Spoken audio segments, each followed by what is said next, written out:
अबकारी विभागर चढ़ाऊ नष्ट कले हजार हजार लिटर पोच एवं देशी मद। आठगड़ अबकारी विभाग एवं खुंटुणी पुलिस पक्षर चढ़ाऊ जेते खोजिले सेते बाहरुछि चोरा देशी विदेशी मद सह गुड़पोच। खुंटुणी पुलिस सहित कटक फ्लाइंग स्क्वाड और आठगड़ अबकारी विभागर मिलित चढ़ाऊ करी खुंटुणी थाना अंतर्गत डालुआ और खंडुआली ग्रामर चतुर्पार्श्व चढ़ाऊ करी चोरा देशी मद रंधा प्रस्तुत पाई रहुतबा 9310 लिटर पोच सहित 1155 लिटर देशी मद को नष्ट करिछि अबकारी विभाग।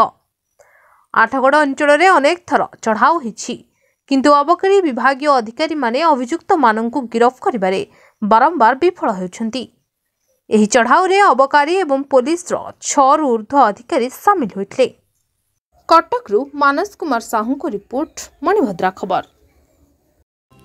आपण मानकर स्नेह श्रद्धा एवं भल पाइबा को पाथ्य करी मणिभद्रा खबर यूट्यूब फेसबुक एवं पोर्टाल ले तार सफलता बजाय रखिछि।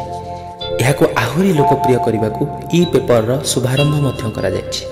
आमको यही भली प्रेरणा एवं सहयोग जोगाइबा सहित लाइक शेयर एवं सब्सक्राइब करंतु। मणिभद्रा खबर संपर्क जनतार।